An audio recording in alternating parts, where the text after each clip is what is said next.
Greetings, salutations, it's me, James, your BA Sensei, back with another Power Query tutorial. In today's video, we're going to take this data set there that basically gives you the different steps in the workflow. You can see there's case number 1 and all the steps in each of these cases and where we currently are and what the stage numbers are in sequence. What we want to do is we want to take this and we're going to create a nice little table like this with just one row per case and basically tell us what's our current stage, what's the next stage, what's the progress, and what's the status. Well, we're going to learn a lot of cool stuff in Power Query, so let me show you how to do it. Alright, as always, you click on your data set, you go to data and you say from table or range, and this open Power Query. You can see this first step that it added is this change type, which just detected your data types, and in this case it's completely correct. Let's start by doing the first step in the UI. So you can see we want to compress this down, group it by the case. We want to create one row per case. So we're just going to go to transform, group by, and we're just going to say yeah by case ID and give us the all rows, and let's call this one the detail, and that's going to create some mQuery for us. So there we go. Cool. So now let's open the advanced editor and let's quickly format some of this stuff because I don't like its form. Let's call this grouped, and we can just like that, grouped, and then we can just take this function apart. So Table.Group, we start with the starting table, which is the previous step, and then we group it by the case ID, as you can see there, and then we basically have the things inside. You can see all of this stuff is fluff. Just remove that fluff, and there we go. If I press enter, it should give me the same answer. There we go, same answer. We removed all the fluff. All right, so now we're going to do all our magic inside of this group by statement, this table group statement. Let's keep detail there, and let's add the new one, and in curly bracket, I'm simply going to say, what is my current stage? And in there, I'm just going to say each. You can see in this table here, what I want to do is I want to basically only filter out the trues. So what I'm going to say is table select rows of my underscore, which is my current one. And I want to say each where the cleared column is equal to true. And that should do the trick. If I do this now, we should now only have the true statuses in there. You can see, so this one we had the true, true, false. And now we have all the true. So that's a good starting point. So now that we have that, let's convert this into a list. I want to convert this into a list called stage name. Let's say stage name. Yeah, that's going to provide a one column data set just with the stage name in it. And what I want to say is from that list, return the last item in that list because I want to return the latest statement where it is all true. And I'm just going to say, okay, now that's going to return the last status. You can see in some cases it's null, all right? So what I want to do in the case where it's null is I want to say, cool, if you're null, just basically say you haven't started.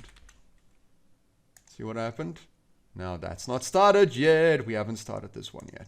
All right, so let's now add the next stage back to advanced editor. And in there, we're going to say simply in curly brackets, let's call this one next stage. And in there, we're just going to say each. And now we want to do the same thing. We want to take that table. We say table. We want to remove first in, and the table is underscore. And for each item in that table, we just want to say remove everything where cleared, because I want to remove all the trues and only sit with the falses, right? So now we're only going to sit with the falses. Excellent. Cool, and let's convert this into a list. And now that it's a list, I can say, pick up the first item in there. And in the case where I don't find anything in there, where there's no data in there, I know that this thing is completed. And then I can say, excellent, let's see.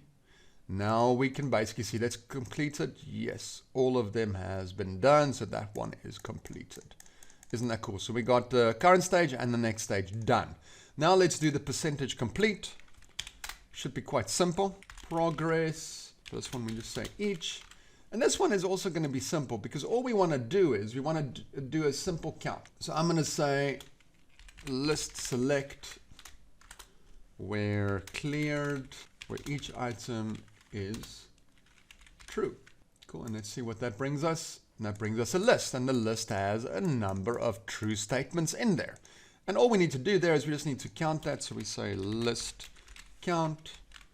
That will count the number of items in the list, right? And we simply need to divide that by list count. of cleared items. And that's going to give us our progress. There we go. That's done. Beautiful, beautiful. All right. So now what I want to do is I want to add a column in there that basically says, what is the status? Has it started? Is it in progress? Or is it complete? All right. So just a new column. But now I just want to show you the problem there, because we don't have access to, I can't just add a new column in there without repeating the code. I don't want to repeat the code.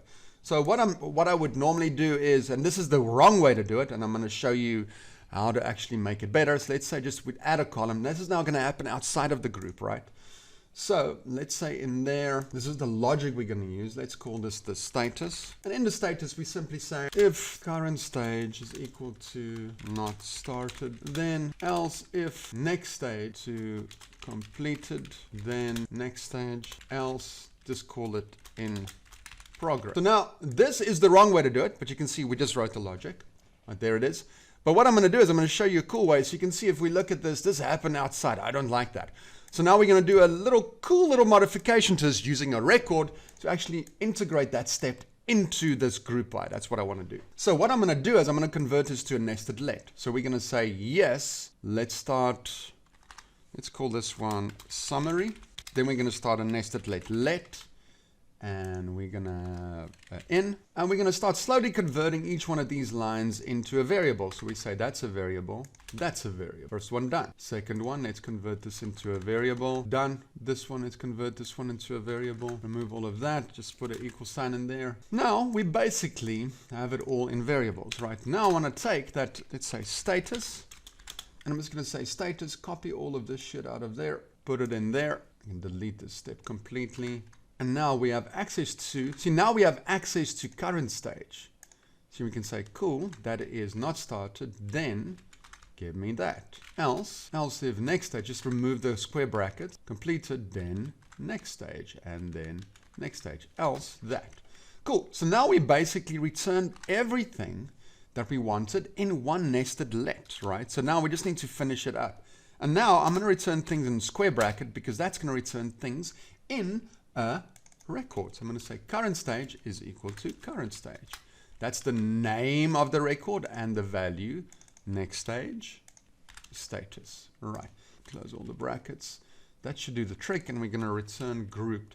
So basically, you can see we integrated that status into the whole report there. Let's see what this is. Cool. Now you can see we have records.